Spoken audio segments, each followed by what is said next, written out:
Okay, great. I think we're ready to begin. So, hello everyone. My name is Paulo Kesperdet with the City of West Hollywood, and welcome to the COVID-19 webinar series. Today's topic is fundraising for nonprofits. The COVID-19 pandemic has presented unique challenges to nonprofit organizations, and many have canceled or pivoted their annual events to virtual platforms. Today, GG&A, one of the nation's leading philanthropic consulting firms, will present practical advice and historical perspective on the current fundraising situation and discuss how our community of nonprofit organizations can effectively engage their supporters through the crisis and position themselves for success in the future. So before we begin today, I just want to go over the brief agenda. Obviously, we just went through the welcome and introductions here, and then Tara will go over the overview of the COVID-19 response and recovery efforts as it relates to nonprofit organizations. And then Justin Glasson with GG&A will actually take over the presentation on fundraising for nonprofits. But before we begin today, I do have a few housekeeping items I'd like to go over. This webinar is being recorded and will be emailed to all who registered. These webinars are also archived on the city's coronavirus information page at www.weho.org/coronavirus for future viewing, and are available on the city's WehoTV YouTube channel at www.youtube.com/WehoTV. Please use the questions tab located on the right-hand side to ask any questions that you have during the presentation. We'll also have the polls tab available, which is on the right-hand side, where you can answer our questions and see results in real time. And with all of those items, I'd like to turn it over to Tara Warden, the city's business development analyst, to go over some of the recovery efforts. Thank you, Paulo. And hi, everyone. Welcome to another edition of our city's COVID-19 webinar series. I will quickly review the city's response and recovery efforts that have been issued to date. If you have additional questions, you can always follow up with me. But these are going to be, I'm just going to, overarching actions that the city have taken is we proclaimed a local emergency March 16th. We were all in compliance with the governor and the county's orders from the public health officials. Our city manager and city council have adopted several emergency measures to assist local businesses through the COVID-19 crisis, including deferring taxes, deferring payments of multiple types, issuing a tenant eviction moratorium for both commercial and residential, and several other scenarios that relate to a variety of businesses, including nonprofits. But specifically, we are addressing our nonprofit community through our weekly touch point with our Chamber of Commerce. I see that Genevieve is plugged in. So if you want to be included in that meeting that happens on a weekly basis with our nonprofit community, please reach out to either Genevieve or I, and we'll be able to connect you to that platform. Additional resources are listed on our city's website at weho.org/coronavirus. You'll see it's broken up into a series of different types of resources, whether it be related to small businesses or residential resources. There's a host of information there. And with that, we also have launched recently a workforce and business newsletter that we've been sending out on a weekly basis to provide updates to all of our businesses, whether it relates to funding opportunities, federal funding opportunities, changes in legislation that impact our business community. I encourage you to go to the weho.org/coronavirus, find the small business resources icon, click there, and you will find an opportunity to sign up for the newsletter, and you will receive up-to-date information from the city on a weekly basis. Oh, I'm seeing that people are having a hard time hearing me. I'm sorry, I'm testing out these new headphones, so if that is the case, I'll try to speak louder. Thank you, Bob. I hope if we continue to have the audio issues, make sure to speak louder. With that, I will hand it over to our guest for for the webinar today, Justin Glasson from GG&A, and he will walk us through the all the fundraising tips he has for our nonprofit community. Great, thank you so much, Tara, and thank you, Paulo, and thank you to Jen for making this initial introduction, and to the City of West Hollywood for inviting me to present to our community today. It's really a pleasure to be here with all of you virtually.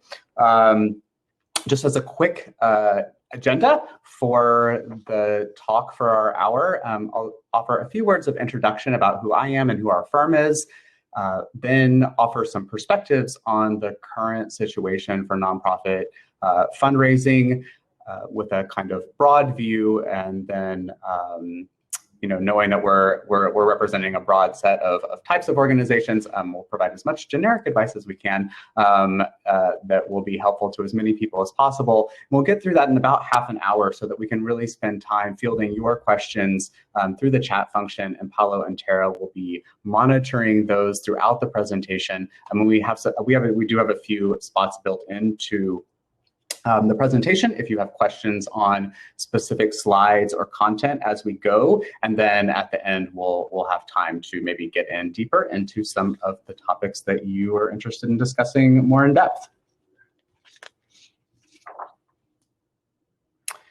So first of all, I want to say again, welcome to all the members of our nonprofit community who are joining us today. At least based on registrations, it seemed like we are going to have a really a great representation from a whole wide range of nonprofit organizations in West Hollywood and maybe some of the surrounding communities as well. Put up some of your logos. I thought this was just a really nice reminder of the breadth and diversity of the nonprofit sector. There's so many different ways that you and your teams are making an impact, both here locally and globally. And we as a firm are really proud to be partners with organizations like yours in order to help you do your work. A few quick words about myself. I am a vice president at GG&A, as Tara said. My fundraising career before that, I held senior positions at the University of Chicago, at the Asian Art Museum of San Francisco, and most recently at the Hammer Museum here in LA. And I'm coming to you live from WeHo as we speak. Grinsbach Lear and Associates is a global philanthropic consulting firm. We were founded in 1961 and our headquarters is in Chicago. We have served over 3,000 nonprofit institutions across the United States and globally throughout our history. And our practice areas focus on higher education, arts and culture, academic medicine, independent schools, and the voluntary sector. Our primary work with organizations is really building and growing sustainable fundraising programs, whether that is working on a $1 billion+ capital campaign or helping an organization secure its first 6- and 7-figure gifts.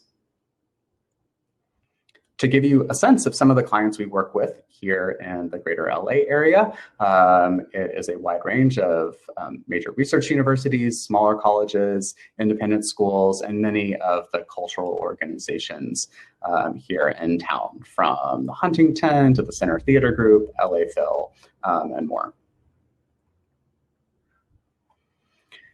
So our perspective on the current fundraising situation is really informed by this decades-long history of partnership with nonprofit organizations, really of all scales and sizes. And we saw it really as our responsibility when the COVID crisis hit to provide as much of the knowledge that we've gained over decades of dealing with many different types of crises and helping nonprofit partners manage those. And that's what I really want to be able to share with you today. We are in a very unique situation. Unprecedented is probably the most the most overused cliche of our past few months, but it's very true. We have experienced many different types of crises as a sector before, but perhaps never so many different types all at once. So of course, we're all dealing with the impact of the global pandemic, which then occasioned the economic recession and the wild swings in the stock market.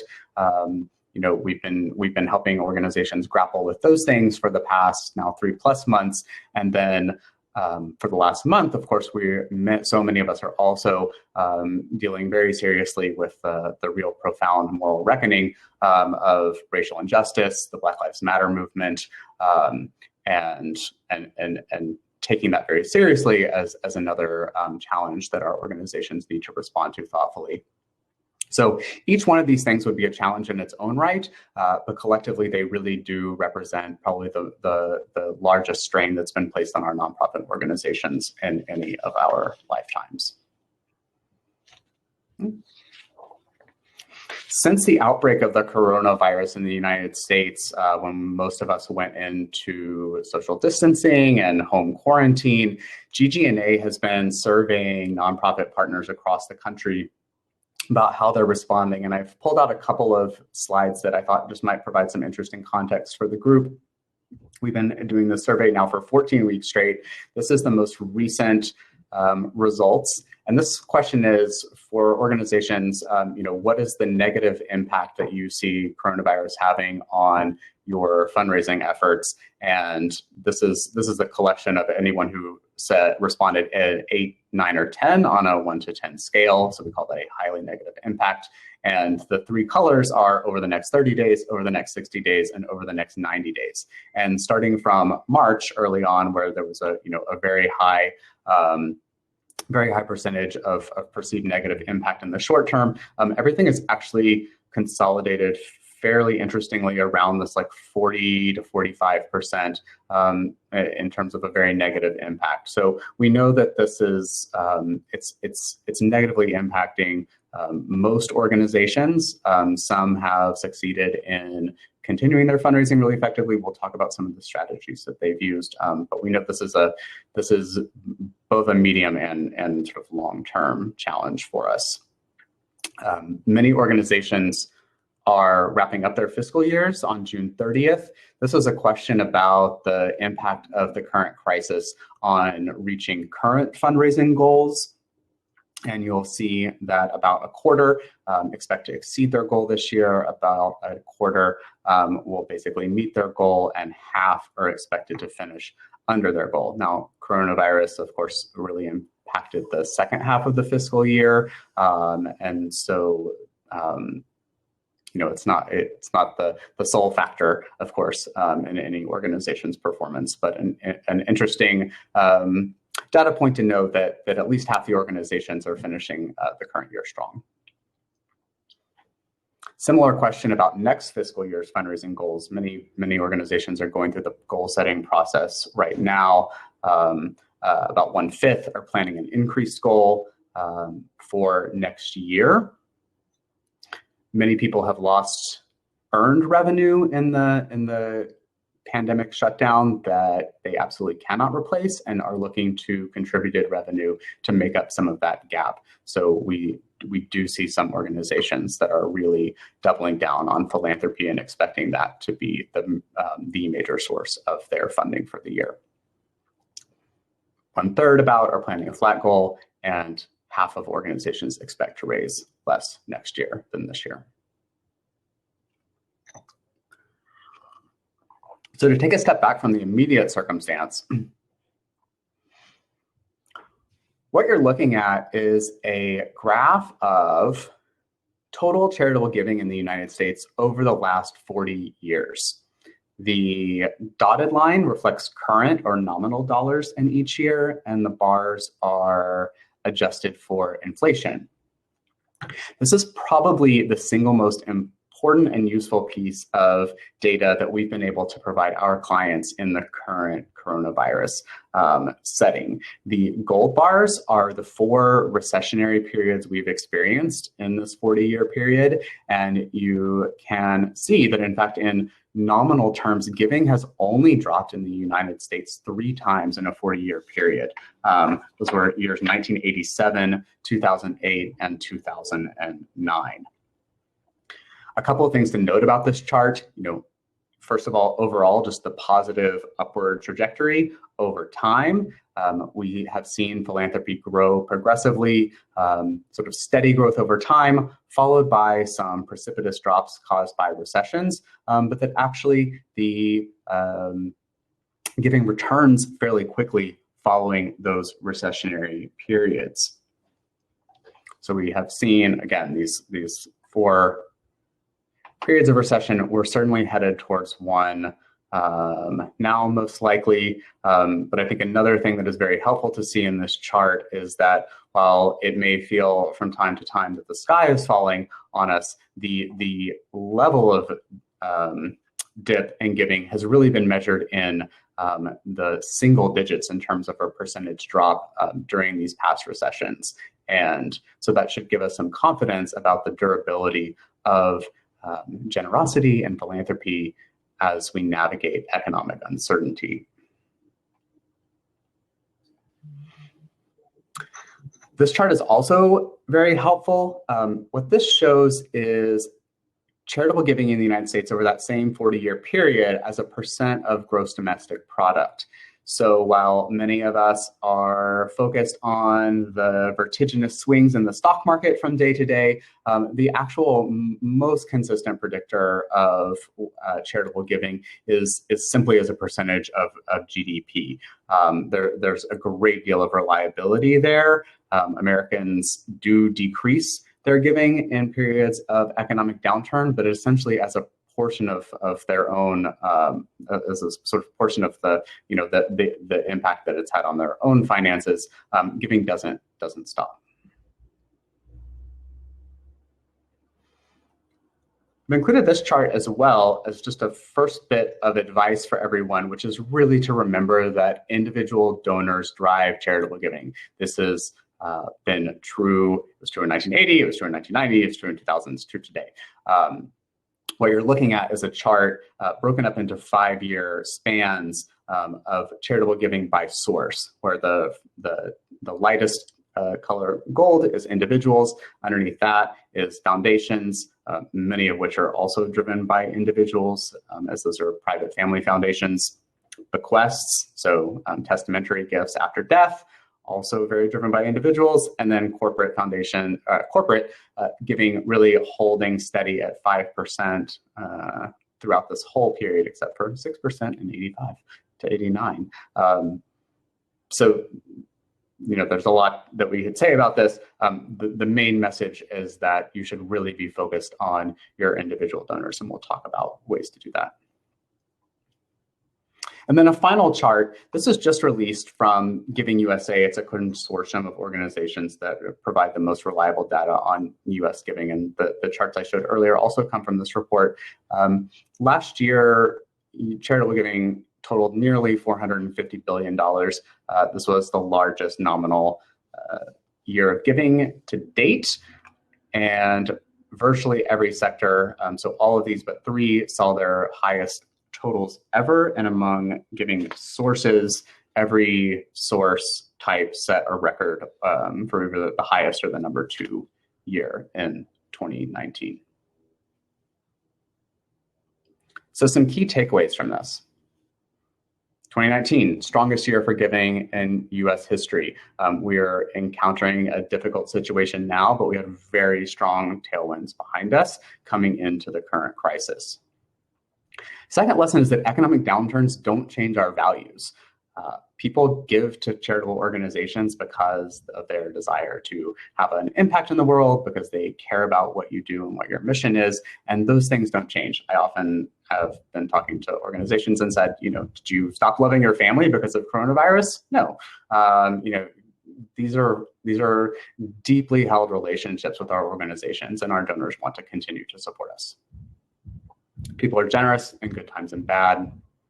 Giving rises and falls in line largely with GDP, does not stop. It also often rebounds quickly after a downturn. And so continuing to engage our donors and ask for their support is essential. I'll take a brief pause there and see if there's any questions, Tara, Paolo, that have come in related to any of that data. I think the main question was just a clarification on the data. Was the data US data, or is that international data? all of the data is US data. Great. And then Mark Lehman had asked a question in regards to the presentation. So the presentation, the actual recording of the webinar will be all that registered right after the webinar is finished. And I think those are all of the questions that came up in this section. Great. Okay. So with that bit of contextual framing, I wanted to move into a set of advice that we've been giving to institutions over the last 3 to 4 months. Again, this is based on our history of working with nonprofits through good times and bad. And the whole firm has really drawn on that legacy of knowledge and experience to provide what we've learned from the past. Then also we've been, continually in touch with our clients to see how they're succeeding in the current environment. And so some of this presentation really reflects things that we've actually not just thought was good advice coming into the coronavirus crisis, but actually we've seen work on the ground. As a framework for presenting this, I think the high-level message is that major gift fundraising across the board is really a discipline, and you have to keep doing the work. And we know that this works. So to kind of create a 4-part framework that we'll move through for the rest of the presentation, keeping focused, keep connecting, keep asking, and keep adjusting. So keeping focused. This is in part a message about the mindset that you should have. So through these challenging times and uncertain months ahead, staying relentlessly focused on your public mission and the success of your organization is absolutely essential. There's so many ways to be distracted right now, but the thing that really motivates philanthropy is that core mission. And it's our job as nonprofit organizations and as development officers and fundraisers really to stay focused on that and to keep championing our mission. Some points of advice. In difficult times, drawing strength from your core values, the good you do and the community you serve is a very powerful message, I think, for nonprofit leaders, but also staff.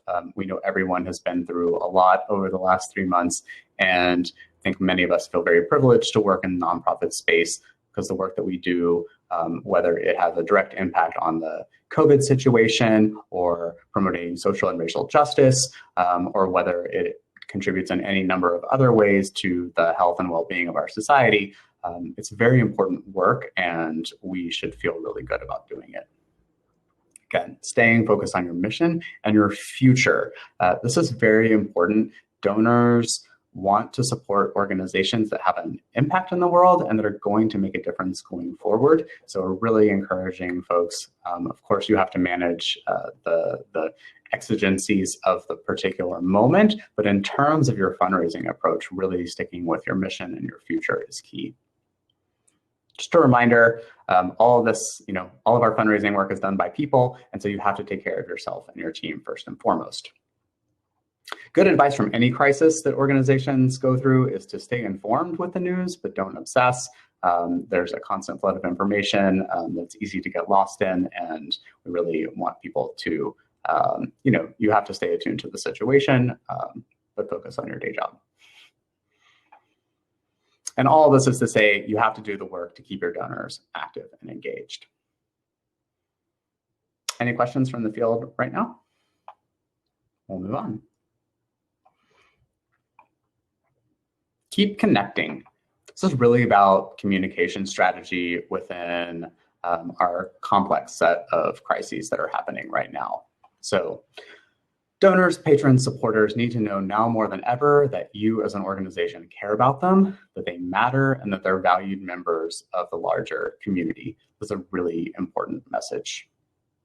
Don't go silent. Be in touch early and often. We know that it's more difficult to communicate right now. There are concerns, hesitancies around using the right language or having the right tone, hitting the right hitting the right level of sensitivity for the current situation. But it's really important that you as an organization don't disappear from your constituents' radars. This is especially true if you're a type of organization that really relied in the past on continual presence. If you're a theater or a museum, something where you are seeing your constituents on a really regular basis, you've got to come up with new and different ways to stay connected with them. That communication should come from the top, and it should be personal.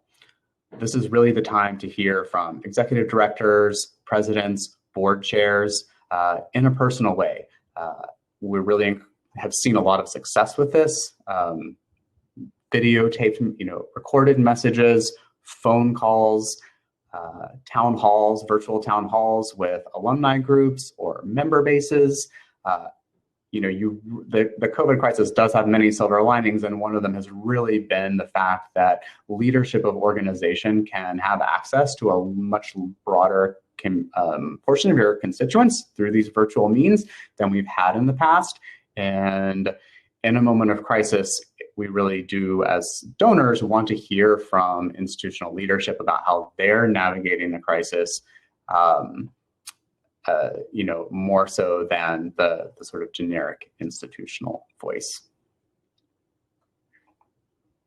A reminder, whenever you're communicating, whether it's in an email update, in a letter that you're sending, in a recorded message, within a virtual event, leading and concluding with message, always tying back to the mission. Leading and concluding every message with your mission is essential. It's also a reminder that we are in the situation for the long haul, both with the COVID crisis and with the continued work that I think all of our organizations are committed to doing for racial justice.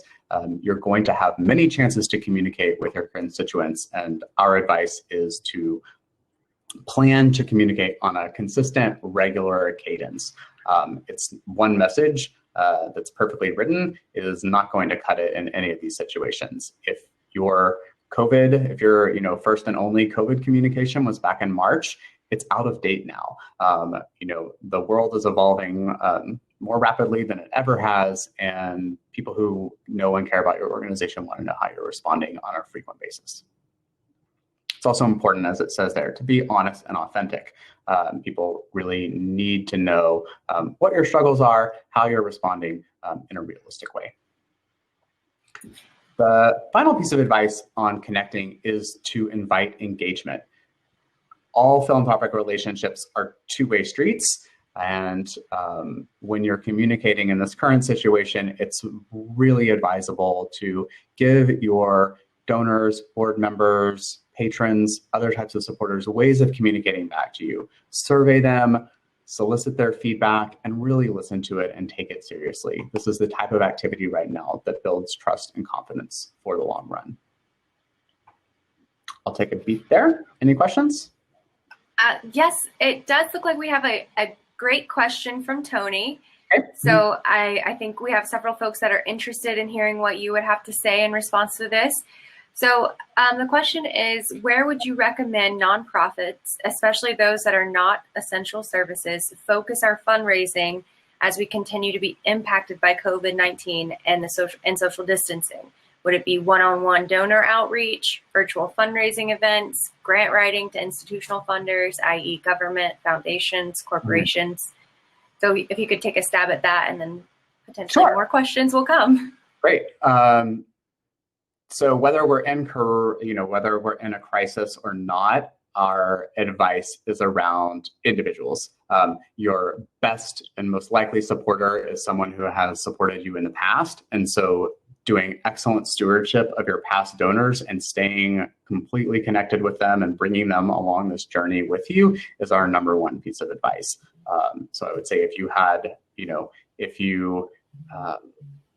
to choose between only doing one of these things, really focusing on your individual donors is crucial. They have the most discretion over their income. They have ability to make decisions quickly, which governments, foundations, and corporations often don't.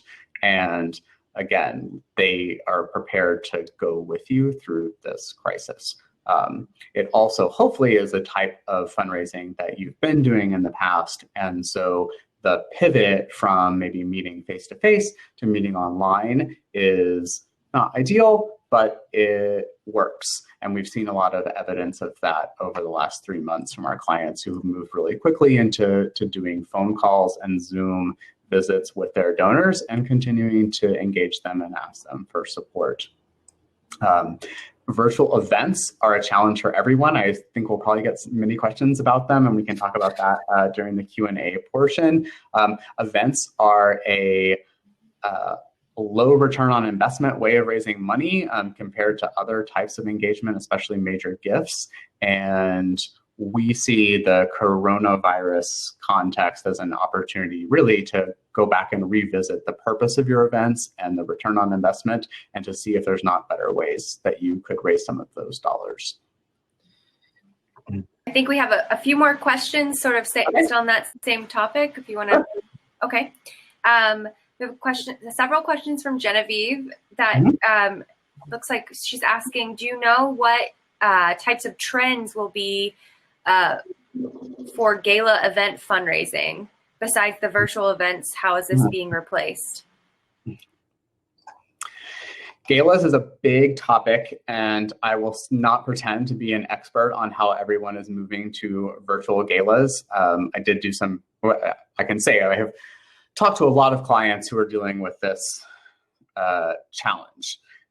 There was an initial wave of events that had already been planned, and many of the solicitations for them had already happened. And so donors had bought their tickets and tables, and this is galas that were happening this spring. Organizations were able to ask folks to, just turn those ticket and table purchases into outright donations for organizations. And we saw a lot of success with that. I know a handful of organizations that received 70, 80% of the take that they were expecting from those events. Starting from scratch for fall events, summer events, it's a real challenge. I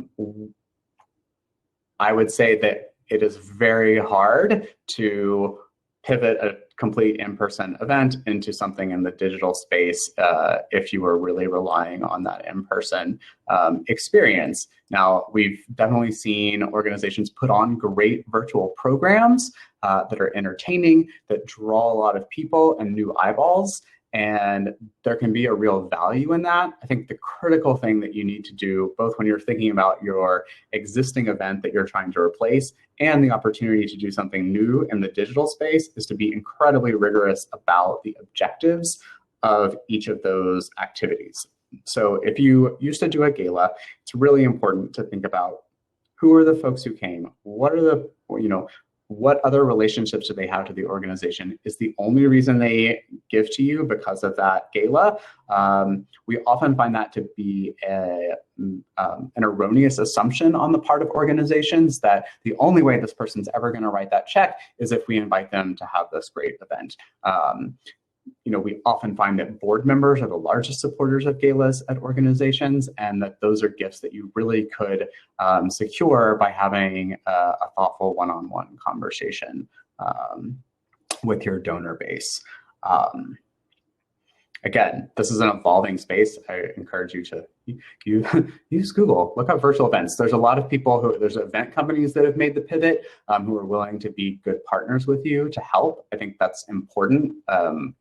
The skill set that it takes to produce something virtually in online digital media is completely different than the skill set to put together a great live in-person event. And I would say there are some firms out there who have expertise in both, and looking to those, I think, is probably one piece of advice. And the other thing to do is just, I think, keep apprised to organizations as they mount these events. It's a real, not quite the Wild West, but there's a lot of innovation happening right now. So pay attention to the things that capture your attention, and then reach out to those organizations. I think everyone is working through this together, and so any organization that has already done one would be willing to share what they learned with others. Tara, other questions on this? There are a couple other questions, but I think if we proceed and we'll catch them on the next. Okay, great. Let's see.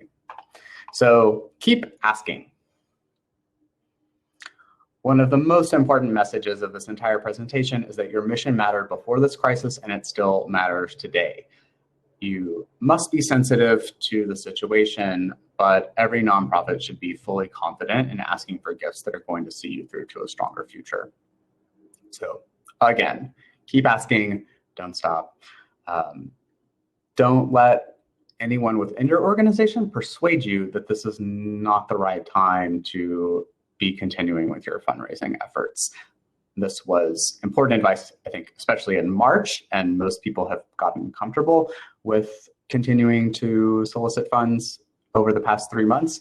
But we continue to run into trustees, other staff members who think that it's just not appropriate right now, and the evidence really bears out that people are very prepared to continue giving, including at the 6, 7, even 8-figure level. Now, as you approach those conversations, our key piece of advice is to acknowledge the environment of uncertainty, but follow your donor's lead. Don't make an assumption that your donor isn't prepared to have a gift conversation with you because you're afraid of having one, or because you think the financial situation is dire. There is an incredible amount of wealth out there in the United States. Many people have not been affected that badly. They have assets in complex places that allow them to continue to make gifts, including through donor advised funds. All those funds that have been contributed to DAFs over the past few years are ripe for giving. One tactic on this front that we like to advise is getting permission to ask. So that sounds like not going out and just asking someone straight away for a gift, but really acknowledging the context. Given everything that's happened in the world, would you be comfortable having a conversation about renewing your support, right? Like you can take that half step to allow your supporters to say either like, yes, of course, like, yes, I'm totally committed to you. I want to continue what we're doing, or no, you're right. Everything's crazy right now. I'd really prefer if we could talk about this in the fall or next year. And you're really letting your donors guide you. A piece of advice that is perennial, but is especially true in this moment when need has come to the surface in a way that it might not always for organizations, is to retain your focus on impact, not on institutional need in your messaging to donors. People give to make an impact in the world. They want to know that their support is going to change someone's life, going to make someone smile, going to advance a research agenda or an art form that they care about. They know that you have, bills to pay and lights to keep on, but that's not the thing that is really motivating and inspiring of philanthropy. So you have to do the work as an organization to understand financially how you will get through this financial crisis. But again, and as much as you're talking with your donor base, it's really important to continue to focus on impact. There may be questions about this topic. Yes, we do have a question from Celia. She's asking, are any recommendations on tools for online auction or giving, etc.? Have any of those been made available, or do you know of any of those resources? There are a wide range. It's probably not, I'm not in a position to recommend one tool over another. There are many that are good out there. And I think I would probably stay agnostic on the actual platform. The thing that we see as being most important for consideration of something like that is the ease with which you can make a gift. So especially when you're thinking, if we're kind of pivoting our mindset from the individual one-on-one major gift work to broad-based fundraising initiatives, maybe where you're reaching, thousands, tens of thousands, maybe more people through social media or an email campaign or a live event, you need your giving platform to be as seamless as possible. So the fewer steps it takes, the more attractive it is. Like those are there's a lot of research that, behind the fact that that most important thing in determining how effective your initiatives are is like what is the pass? It's essentially like the pass-through rate of like if someone lands on your giving page, how likely are they to complete it? So many gifts get stuck on complicated giving pages, and so we do always recommend that investing in the latest, simplest, seamless technology that allows you to make gifts, especially on mobile devices now, is a good investment. And there are many out there. You can Google them. You can talk to other organizations that have products that you like. If you see an interface that looks good to you, again, people in nonprofits are always willing to share advice, in my experience. So you can get advice from others.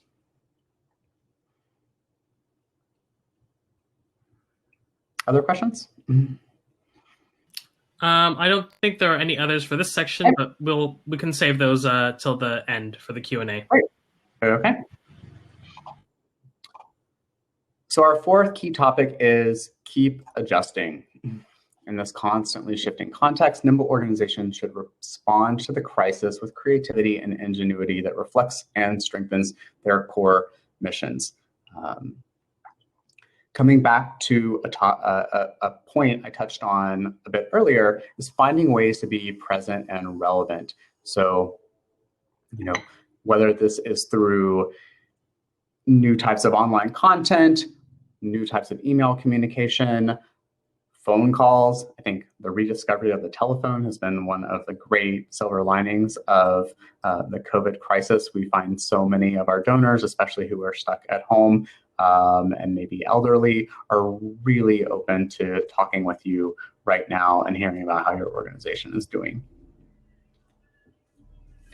Think about repurposing your team's time, talent, and resources. If you are a theater company that has a whole team of creative professionals who are normally on stage but can't be there right now, are there skill sets that they have? Maybe they can help you, maybe some of the younger folks can help you in your pivot to digital.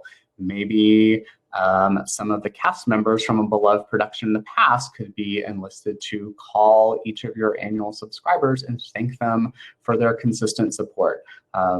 This is really a time for creativity and innovation. Nonprofits are often leaders in this front, and this is a message to really think about the resources that you have and how they could be aligned around sustaining your contributed revenue.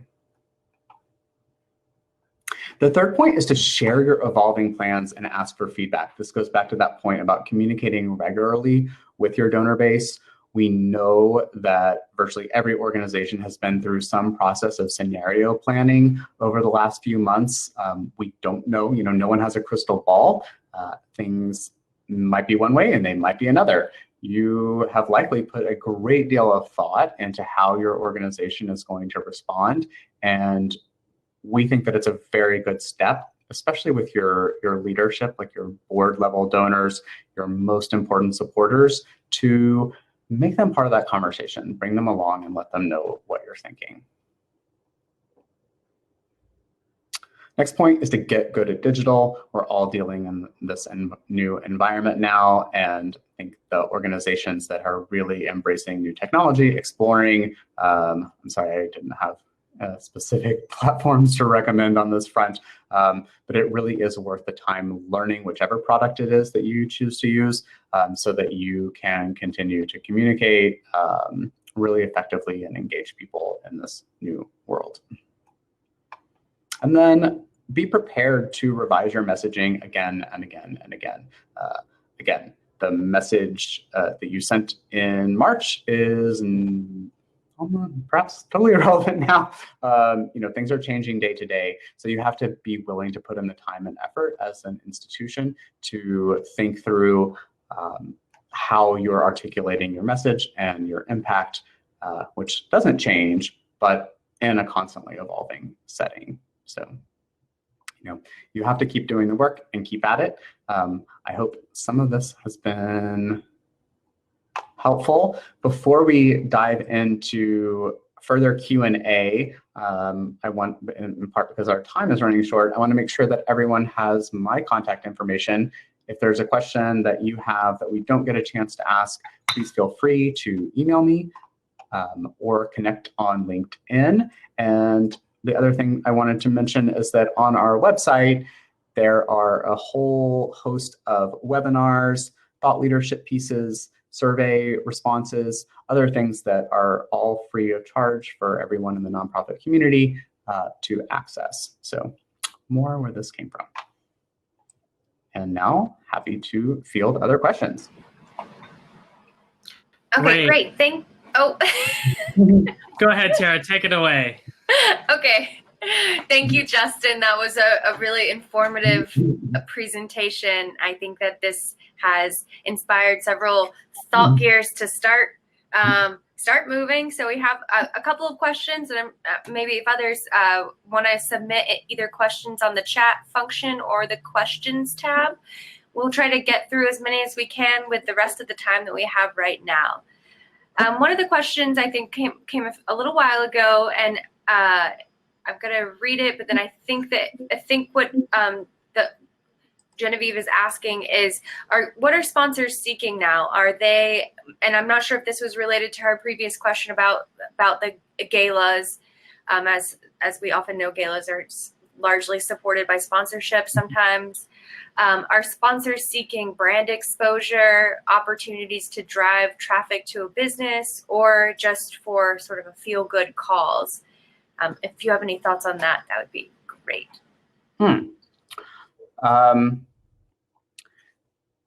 My first answer is not meant to be snide, but it is ask them, because that's actually advice that we would give to anyone. If you want to know what your donors are thinking about, what matters to them, what's motivating them, the best way to find out is actually to engage in a conversation with them. So we often see organizations that get stuck second guessing and thinking about what their donors might like or might be motivated by.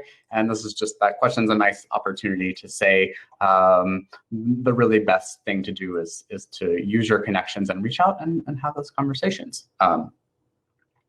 With that said, all the things you mentioned are certainly in play among different brands. I don't know that there's one simple answer to that question.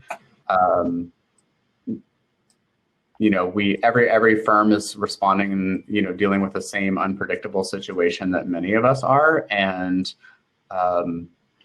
especially within the Black Lives Matter movement, I think this is it's a chance to, I guess I'm trying to say, like, it's one place where firms have been reaching out to many nonprofit organizations. I see this a lot on the cultural front, and it's a time to be especially sensitive and careful about, I think, that attempt to like borrow social justice cred from an organization in an inauthentic way.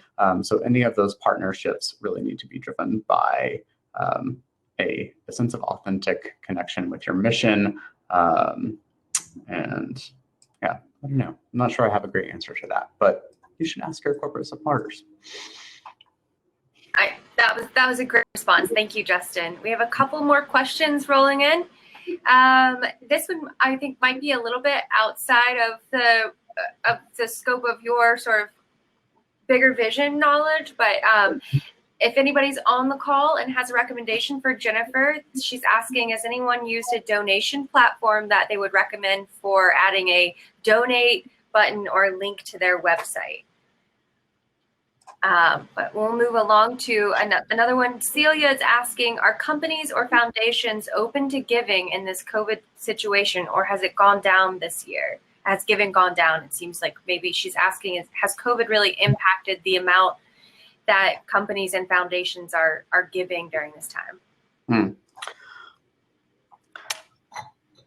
On the foundation front first, I would say that most foundations are trying very hard to sustain their giving, and even some very inspirational foundations like the Ford Foundation under the totally visionary leadership of Darren Walker are looking for new ways to provide even more support during these crises.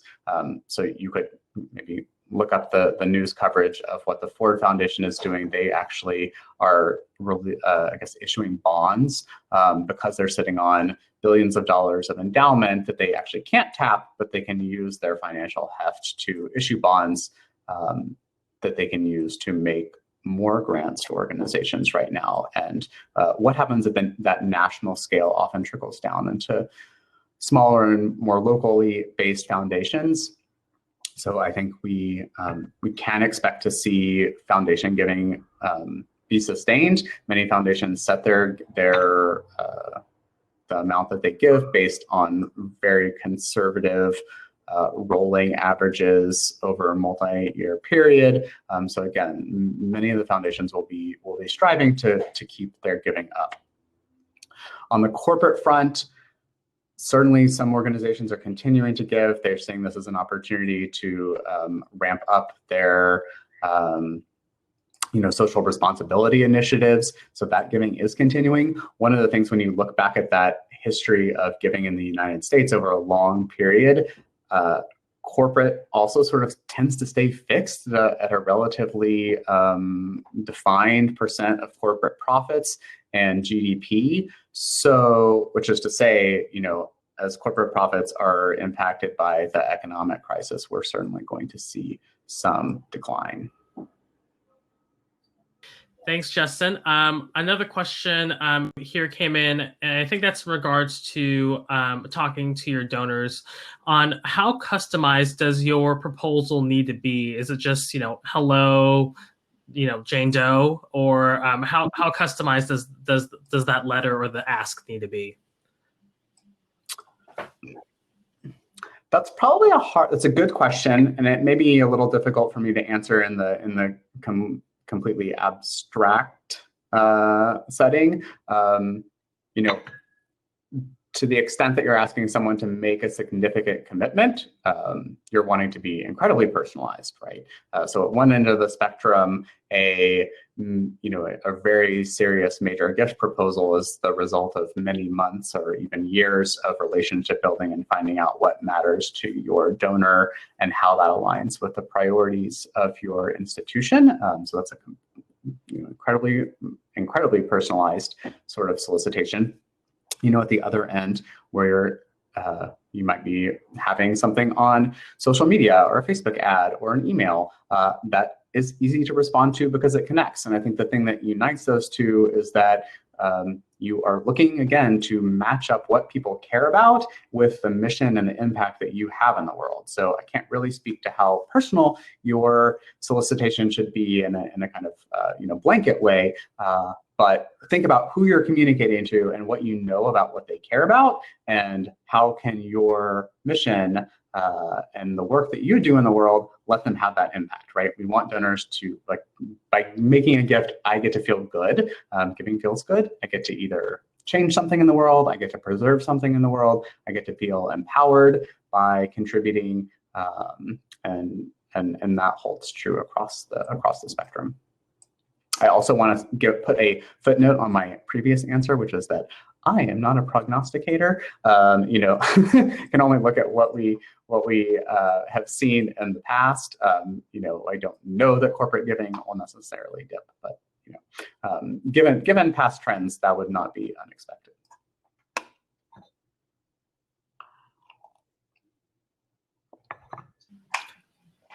Okay, great. And I think there's just one final question from Jen, and it's, what would your advice about a planned giving campaign be during this time? That's a great question. This is really an excellent time to think about planned giving. You, again, have to do it thoughtfully. There was a university that sent out a major planned giving mailer right at the beginning of the COVID crisis, and the messaging was a little insensitive in an environment where widespread death was leading the news every day. So you certainly have to be sensitive to that. On the other hand, in an environment where donors are concerned about their immediate cash needs, the short-term financial impact of the economic downturn that we're experiencing right now, plan giving is such an excellent way for someone to have an impact at an organization that doesn't impact their pocketbook right now. So we've seen a lot of success with organizations pushing plan giving initiatives. I think that's my advice on the front. Thank you, Justin, and thank you everyone for all of your questions.